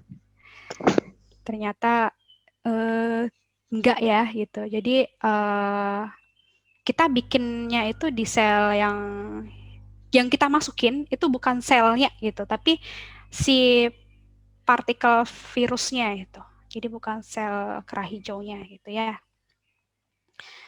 Kemudian si virus ini menimbulkan ADE atau antibodi yang muncul akibat vaksinasi gitu. Nah, ternyata juga enggak ya gitu. Sudah ada publikasi yang menyatakan itu tuh cuma ada di virus dengue atau virus demam berdarah. Kalau di virus corona tuh nggak ada gitu. Jadi itu hoax gitu. Terus ada hoax, vaksin bisa merubah DNA manusia. Tidak semudah itu apa namanya materi genetik untuk masuk ke dalam nukleus. Jadi kan tadi kan di dalam inti sel itu ada materi genetik kita yang isinya DNA. Nah itu nggak gampang buat nembus ke sana itu. Dan bahkan tidak mungkin bisa menembus kecuali memang ada rekayasa-rekayasa yang memang disengaja gitu. Kayak misalnya untuk terapi genetik gitu-gitu. Terus ada lagi hoax, vaksin Sinovac untuk vaksin ayam. Tidak ada sejarahnya atau penelitiannya si vaksin Sinovac itu disuntikan ke ayam gitu kan. Dia itu uji preklinis tadi yang sudah saya sampaikan itu untuk hewan-hewan yang memang memiliki metabolisme mirip sama manusia kayak tikus, kayak kelinci yang buat jadi percobaan preklinis gitu. Jadi memang bukan ditujukan ke ayam gitu. Memang tujuannya untuk manusia gitu. Hanya saja uji preklinisnya sebelum ke manusia itu lewat tikus gitu ya. Terus barcode sengaja ditukar Indonesia kelinci percobaan, loh enggak gitu. Kalian bisa ngecek berita-berita internasional yang ada gitu, kayak di BBC gitu kan. Gitu. Terus ada nih mahasiswa, aduh aku teh bilang nggak mau divaksin karena kita manusia bukan kucing gitu. Saya mikirnya gini, hewan aja tuh divaksin gitu untuk mendapatkan kekebalan, kenapa manusia enggak gitu loh. Kalau kalian sayang sama hewan, kenapa sama diri sendiri enggak gitu kan logikanya. Terus ada juga nih artis, aduh, anak-anak ada jadwalnya vaksin kan. Kalau kemarin aku udah divaksin, aku suntik vitamin C. Vitamin C itu bukan vaksin ya, walaupun dia cara pemberiannya dengan disuntik juga gitu. Vitamin C, vaksin ya vaksin gitu loh. Jadi jangan sampai kalian, aku kan udah sering suntik vitamin C, jadi aku nggak perlu vaksin. Bukan, itu beda. Oke, terus tadi ada yang bilang, ya kalau gratis aku mau vaksin ya. Baca lagi beritanya, kan Pak Jokowi udah bilang kalau vaksin gratis. Jadi karena udah bilang kayak gitu, berarti kamu harus mau gitu ya. Kenapa harus mau? Karena ini untuk keselamatan negara. Dan yang kedua, pemuda itu harus update ya. Jadi jangan cuma update TikTok dan lain-lain gitu. Kalian harus update negara kalian sendiri di mana gitu tentang COVID. Itu ada Instagramnya Promkes Kemenkes gitu ya, Dirjen Promosi Kesehatan. Kemudian yang jelas, yang legal dan yang resmi dari pemerintah itu adalah KPCPEN, jadi lawan COVID. Nah itu di situ kalau misalnya ada webinar dan lain-lain, kalian mau tanya apa itu di situ. Nah ini ada live Instagram itu ada rekamannya itu kalian bisa tonton di situ tentang hoax-hoax yang ada di vaksin tuh kalau misalnya kalian masih penasaran. Untuk update info vaksin itu kalian juga bisa cek di s.id info vaksin. Tuh. Yang ketiga adalah tidak panik. Jadi kalau misalnya ada keluarga yang kena, jangan panik gitu ya, karena panik itu otak itu akan merespon hormon-hormon yang menyebabkan penurunan antibodi gitu ya. Jadi tetap tenang, tetap terapkan protokol kesehatan kalau misalnya ada apa-apa. Yang keempat adalah tetap produktif. Jadi walaupun disuruh tetap stay di rumah gitu ya, tapi kalian harus tetap kuliah dengan benar gitu. Jangan justru malah goler-goler dan lain-lain aja. Terus nggak mau disuruh orang tua itu. Kalian anak durhaka ya. Gitu. Jadi tetap produktif, disuruh orang tua oke, tapi tetap melaksanakan dengan protokol kesehatan gitu ya. Yang kelima menjadi agen perubahan. Nah, misalnya kayak kakak-kakak kita ya atau teman-teman kita yang di KKNT ini kan dia ini salah satunya adalah menjadi agen perubahan yaitu memberikan informasi atau sosialisasi pakai webinar kayak gini gitu. Oke, stay healthy and safe. Mungkin itu aja presentasi dari saya. Saya kembalikan kepada moderator. Silahkan.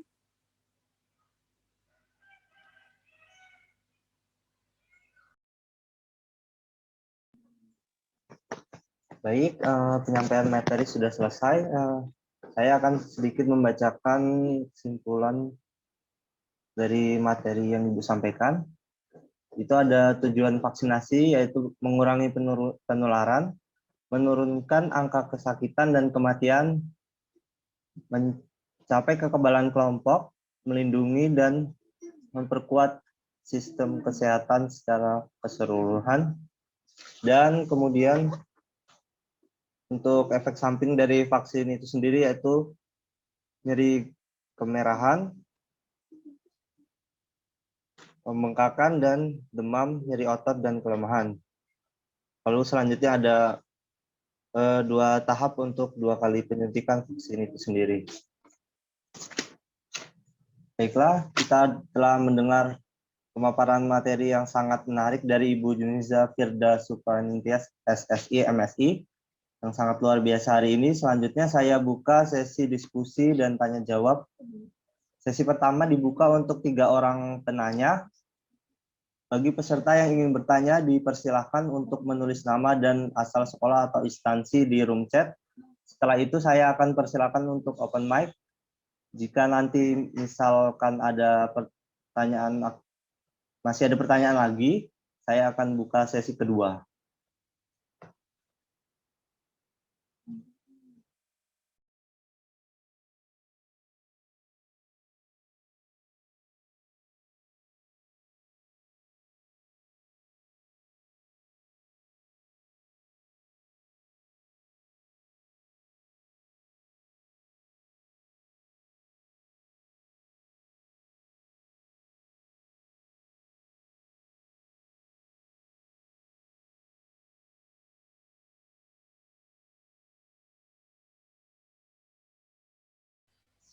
Mungkin udah jelas banget ya paparannya.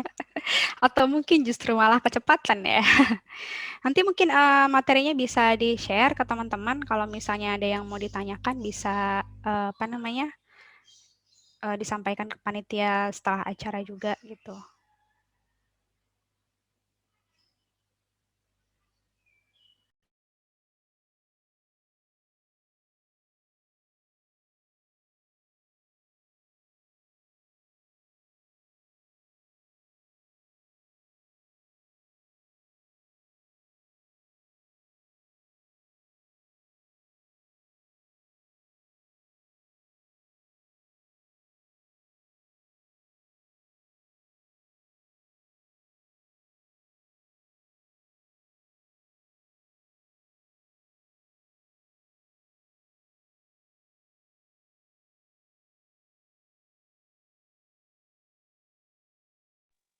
Mohon maaf Ibu, sebelumnya ini pertanyaannya mau ditampung terlebih dahulu atau langsung dijawab? Boleh langsung dijawab aja. Baik Bu, terima kasih. Saya persilakan kepada Hoirunisa dari Unmul untuk open mic.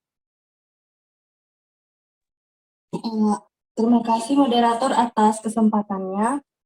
Assalamualaikum warahmatullahi wabarakatuh. Waalaikumsalam warahmatullahi wabarakatuh. Saya Khairunisa, ingin izin bertanya Bu. Misalkan Bu, kita tuh udah pernah terinfeksi virus, sudah pernah terinfeksi, kemudian berarti kan udah ada antibodi spesifik yang terbentuk. Apakah kita perlu vaksin lagi, Bu? Terima kasih. Oke, terima kasih atas pertanyaannya ya, Khairunisa. Jadi sebelum vaksinasi itu akan ada pengecekan antibodi. Jadi kadar antibodi yang khusus atau spesifik terhadap COVID itu ya. Nanti ada pengecekan yang namanya kalau nggak salah RDRB gitu. Jadi protein yang memang khusus di COVID itu. Ketika memang nanti titernya itu sudah tinggi gitu kan, pas kamu mau vaksin, maka kamu tidak diperlukan lagi, tidak akan divaksin lagi gitu. Tapi ketika ternyata titer atau jumlah vaksinnya itu rendah, jadi sekitar 6 atau 10 gitu, nanti ada standarnya di pengujian itu biasanya akan dapat diizinkan untuk mendapatkan vaksin lagi, seperti itu ya. Karena Kan ada juga beberapa orang yang udah pernah kena COVID, tapi kemudian dia reinfeksi atau kena COVID lagi kan. Nah, itu kemungkinan titer antibodinya dia tuh rendah, makanya dia bisa kena atau keserang lagi gitu. Pun juga halnya dengan vaksinasi. Jadi dicek dulu antibodinya kayak gitu. Baik Bu, terima kasih banyak atas jawabannya. Oke, sama-sama.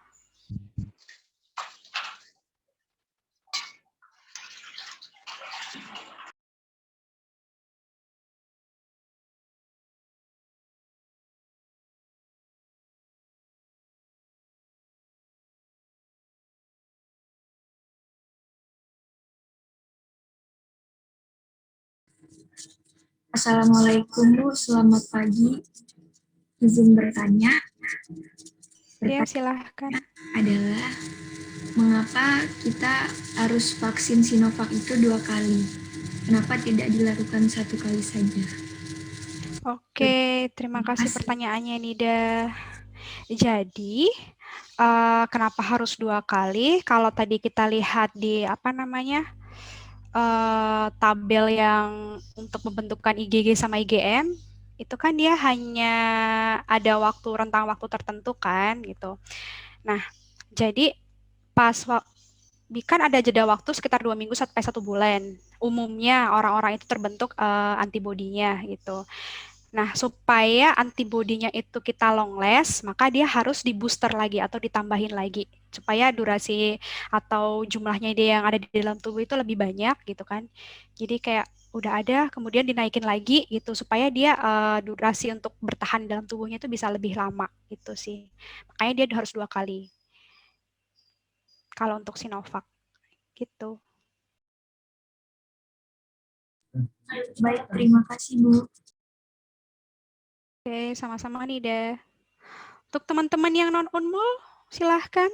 Ada dari UMKT ini saya lihat. Kemudian ada yang dari Poltekkes Palangkaraya. Wow, dari IAIN Samarinda juga ada. Silahkan teman-teman mungkin yang dari luar Unmul atau teman-teman dari sekolah menengah, silahkan.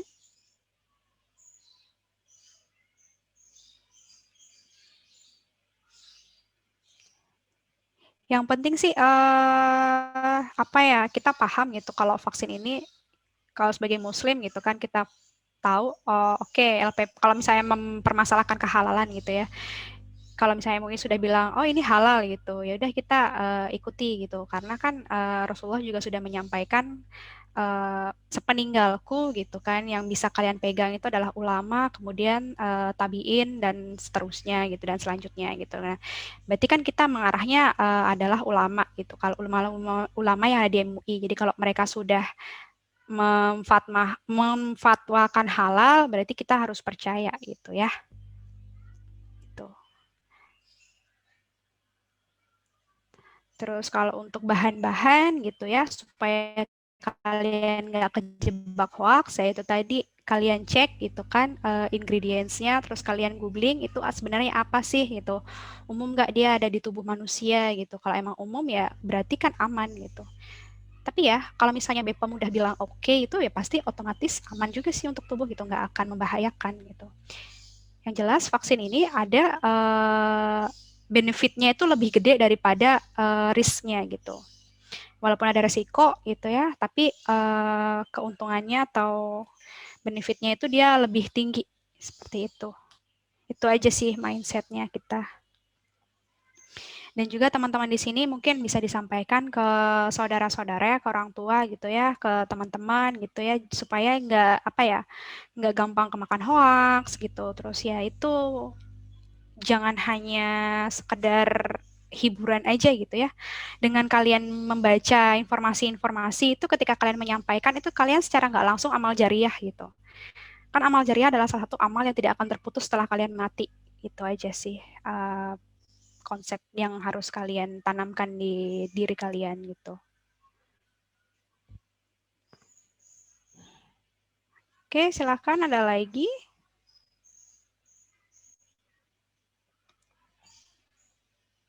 Kita sampai jam berapa, Kamsareda?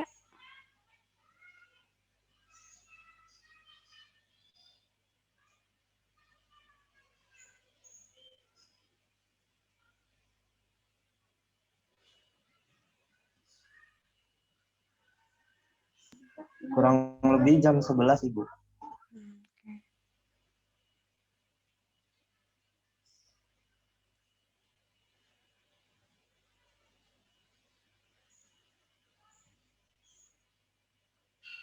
Mungkin teman-teman di sini cenderung pro vaksin ya, jadi ketika ada paparan, oh, udah gampang banget menerimanya. Kalau orang-orang yang kontra itu semua teori konspirasi dia keluarkan gitu biasanya. Gitu sih. Permisi, Bu. Oke, silahkan Umul.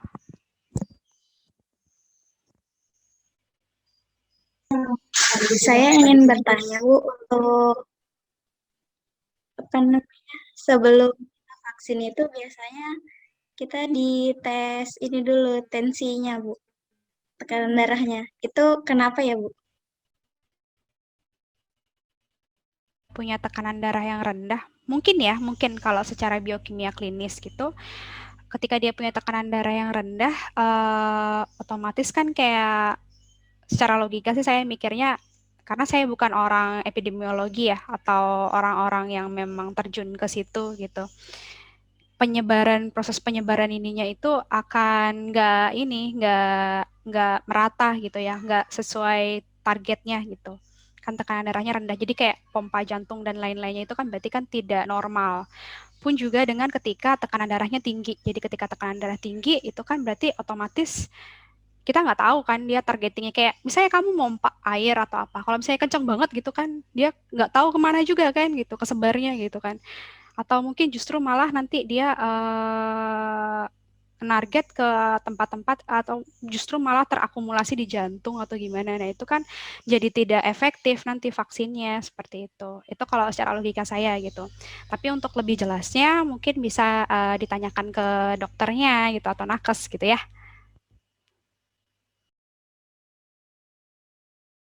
Terima kasih, Bu. Oke, sama-sama.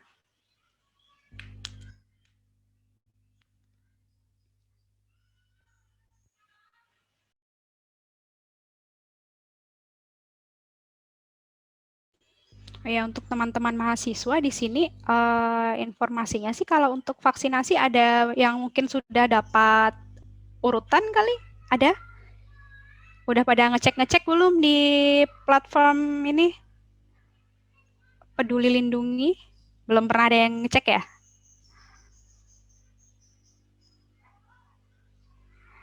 Belum Oh, ada, Bu. siapa tahu kan iseng-iseng gitu kalian dapat jatah gitu, langsung berangkat vaksin aja gitu. Nggak usah takut-takut. Kalau dalam keadaan sehat, silahkan langsung.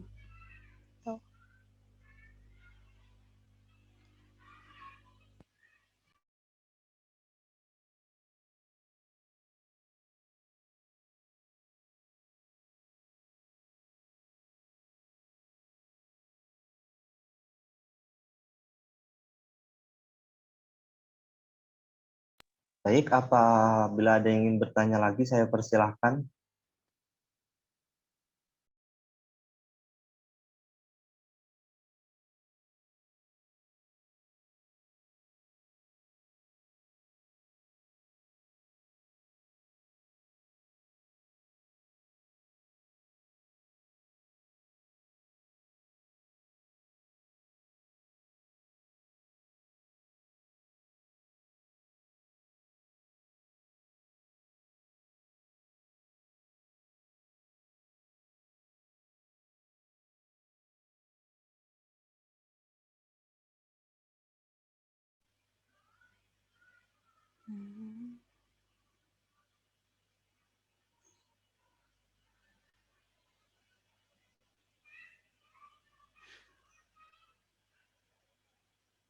Teman-teman SMA, dari SMA mana, Kamsareda, kalau saya boleh tahu?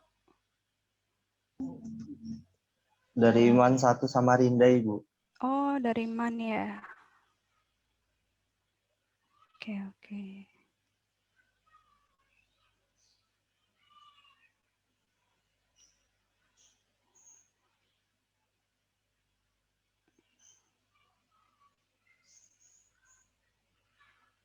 Ini ada dari Poltekkes Kemenkes Palangkaraya nih.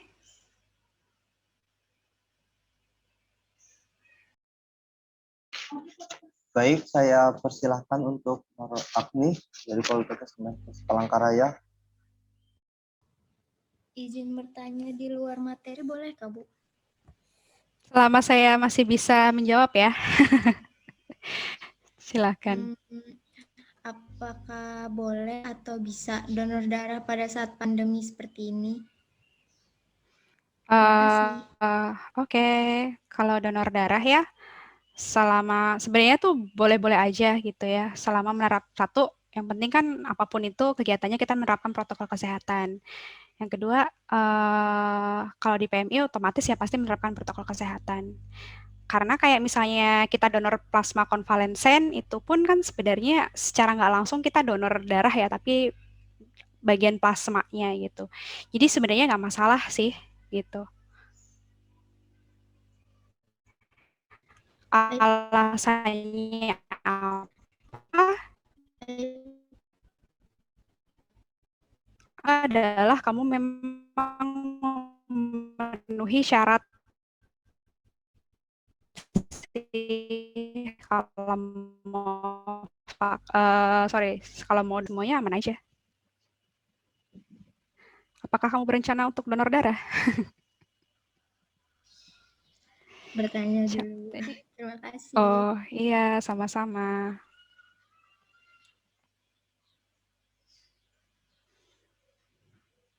Saya nggak tahu sih kalau misalnya di Samarinda ini sudah ada donor plasma konvalensen atau enggak, karena memang alatnya dia alat khusus gitu.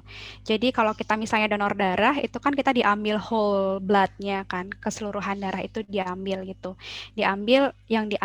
Tapi yang dipisahkan adalah bagian-bagian platelet atau pembekuan darah supaya pada saat penyimpanan darah itu ketika penyimpanannya kayak kegesek dikit itu nggak gumpal gitu kan. Jadi diambil pembekuan darahnya gitu kan. Nah, terus kalau plasma konvalensen berarti kan dari alatnya itu sangat steril gitu kan, jadi tanpa ada campur tangan manusia, jadi kayak nggak pakai proses-proses lagi, satu alat tuh langsung dipisahkan ya plasmanya sama langsung bagian-bagian sel-sel yang lainnya gitu. Jadi baru plasmanya itu nanti diinjeksikan ke orang yang sakit. Nah itu tadi yang saya sampaikan imunisasi yang pasif ya, donor plasma konvalensen itu.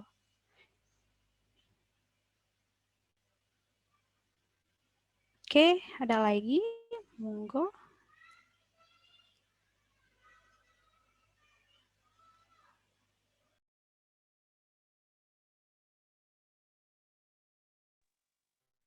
Baik, saya persilakan kepada Tenri Ajeng dari UMKT untuk bertanya.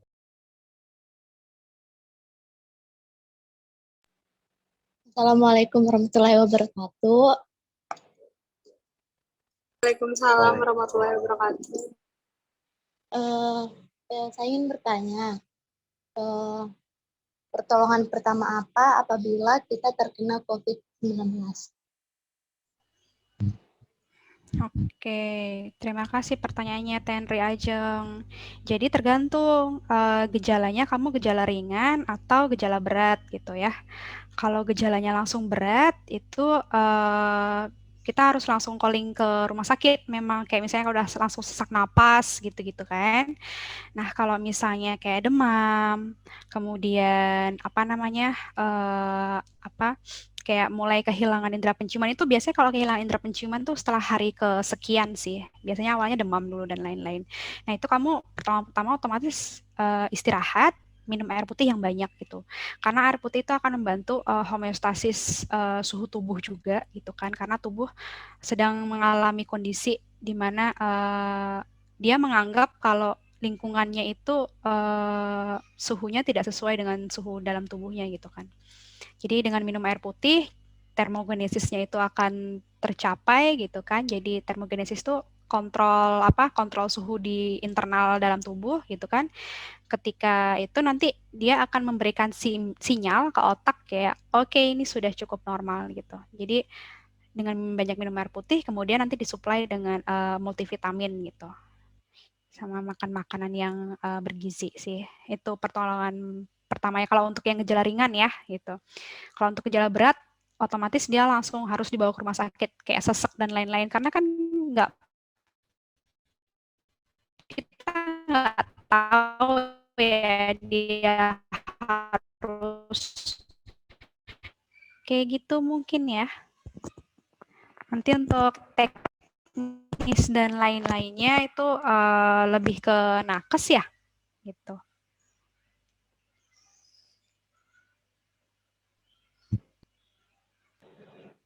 Oke, terima kasih Tenri aja.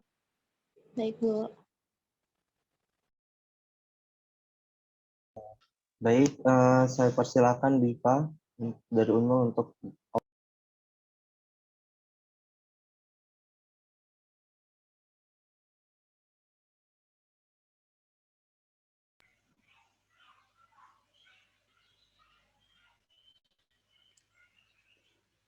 Diva Fadila. Assalamualaikum warahmatullahi wabarakatuh. Selamat siang. Waalaikumsalam. Kenalkan, nama saya Diva Fadila Cairani dari Universitas Lamongan. Mau nanya, apakah vaksin ini boleh diberikan kepada ibu hamil? Oke, terima kasih atas pertanyaannya ya Diva ya. Jadi apakah vaksin ini diberikan kepada ibu hamil? Nah, untuk vaksin Sinovac ini dari syarat-syarat vaksinasi yang ada itu kan, itu belum ada keterangan bahwa dia dapat diberikan kepada ibu yang hamil gitu ya. Jadi karena apa? Karena nanti ditakutkan ketika ibu hamil itu kan dia masih ada ini ya, apa namanya, plasenta yang ke bayi. Nah, ketika nanti kita berikan vaksin, bukannya vaksin itu bukannya antibodi tubuh ibunya yang memberikan respon kepada ngendap di janin atau di fetus. Jadi apa namanya, penyerangan yang tidak diinginkan dari si fetusnya itu. Kan fetusnya juga sendiri kan imunitasnya dia berbeda ya kalau misalnya dia dengan yang sudah keluar gitu. Seperti itu. Jadi untuk ibu hamil itu tidak diizinkan kalau melihat persyaratan yang ada sekarang. Melihat karena memang masih terintegrasi gitu kan, apa namanya, tubuh si ibu dengan tubuh janinnya melalui plasenta. Jadi takutnya akan ada apa ya, respon antigen sama antibodi yang tidak diinginkan gitu. Itu akan membahayakan.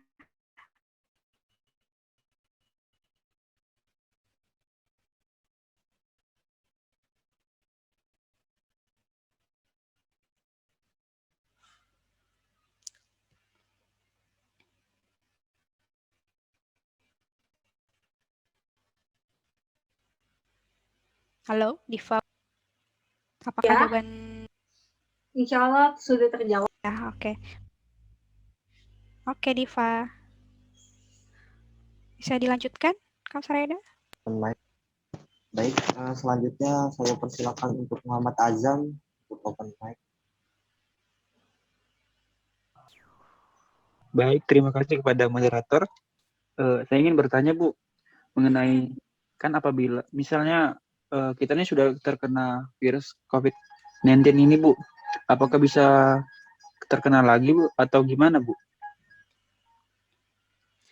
Iya, terima kasih Azam. Tadi saya sudah menyampaikan ya bahwa tadi siapa ya tadi yang nanya tuh ya, saya lupa. Nah, itu kita bisa kena lagi gitu. Tergantung kalau misalnya respon antibodi kita yang awal waktu infeksi awal itu sangat rendah gitu kan.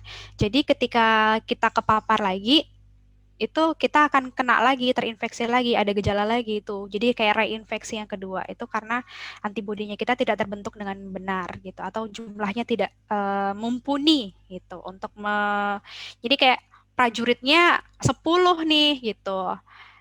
Nah, pas ada serangan kedua, ternyata ada 100 yang muncul, kan nggak mencukupi gitu, otomatis dia akan terinfeksi ulang gitu.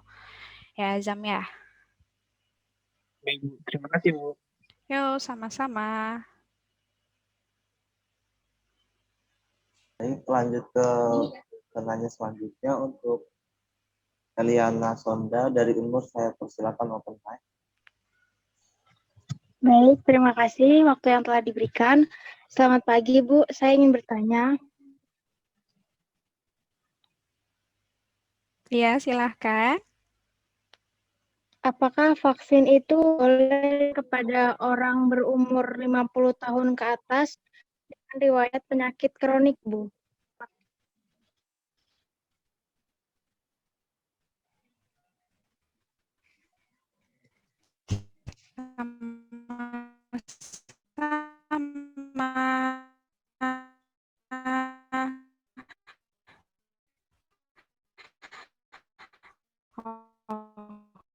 Mohon maaf Ibu, suaranya terputus.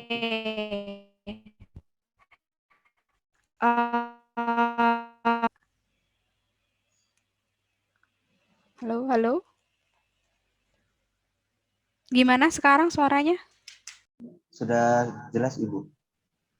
Oke. Jadi tadi saya ada sampaikan juga kan beberapa syarat vaksinasi ini kan.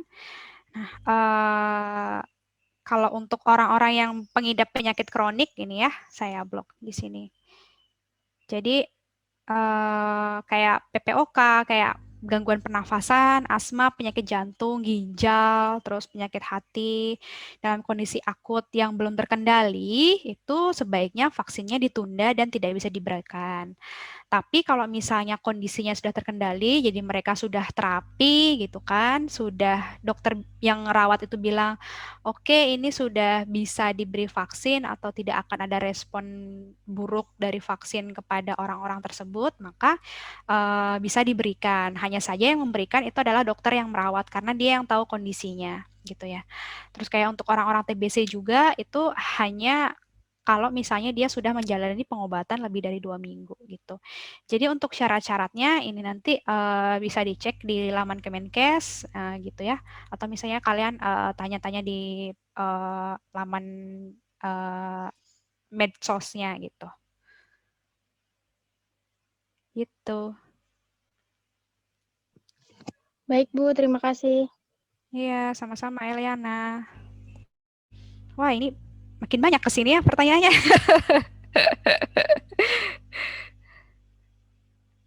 Baik, saya selanjutnya persilakan kepada Rinda untuk open mic.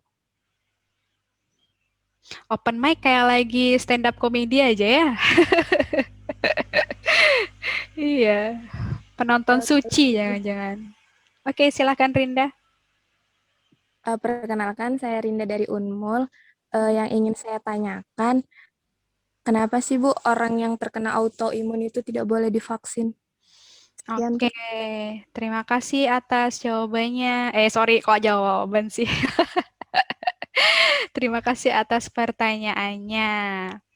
Jadi kenapa orang-orang yang kena penyakit autoimun itu nggak boleh divaksin? Karena autoimun adalah imunitas yang dia menyerang tubuhnya sendiri gitu. Jadi harusnya kan tubuhnya sendiri itu dianggapnya dia gitu kan. Oh, aku kenal, aku tidak akan menyerangnya.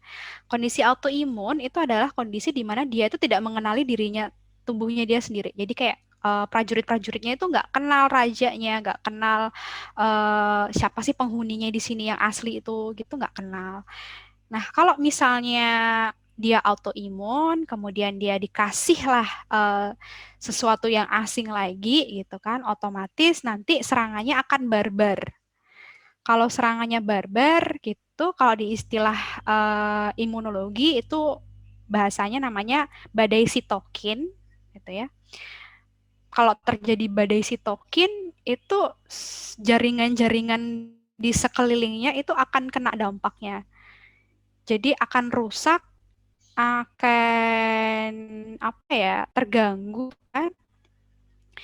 Kalau misalnya rusak dan terganggu, otomatis kan kita sakit bukan karena memang terinfeksi, tapi kita sakit karena respon dari imun kita itu sendiri gitu. Jadi kita sakit karena prajurit kita sendiri yang mengkhianati kita lah bahasanya gitu kan. Kalau misalnya kalian nonton drakor gitu bahasanya teh kayak gitu. Terus nih, ada juga nih yang dia bilang alergi. Alergi itu kan juga sebenarnya reaksi imunitas ya, gitu. Reaksi imun juga.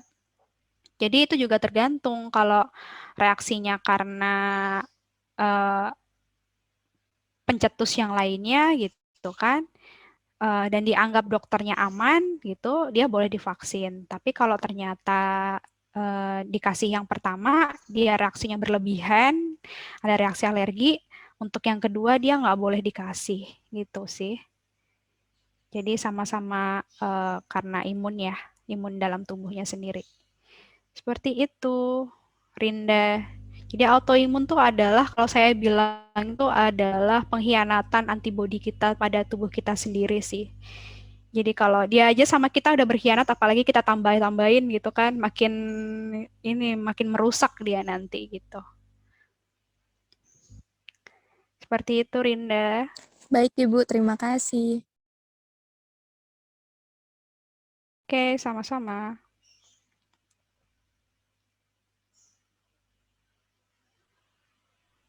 Baik, rangkaian sesi diskusi telah selesai. Saya ucapkan terima kasih kepada Ibu Yuniza Firda Supaningtyas SSI MSI yang telah menyampaikan materi vaksin dan pemuda pada webinar ini. Terima kasih juga kepada para hadirin atas partisipasi aktif selama diskusi berlangsung. Sebelum diskusi selesai, kita lanjut ke sesi penyerahan sertifikat terlebih dahulu. Oke, terima kasih kepada teman-teman KKN tematik kelompok 27 yang sudah mengajak saya untuk berbagi dan sharing ya gitu. Jadi kalau misalnya masih ada yang mau ditanyakan untuk teman-teman peserta di sini bisa lewat panitia, nanti saya jawab lewat panitia juga. Mungkin seperti itu ya. Baik, Ibu. Sebelumnya saya mohon maaf jika saya ada salah-salah kata. Terima kasih sekali lagi. Semoga lancar kegiatan selanjutnya. Kepada panitia saya kembalikan.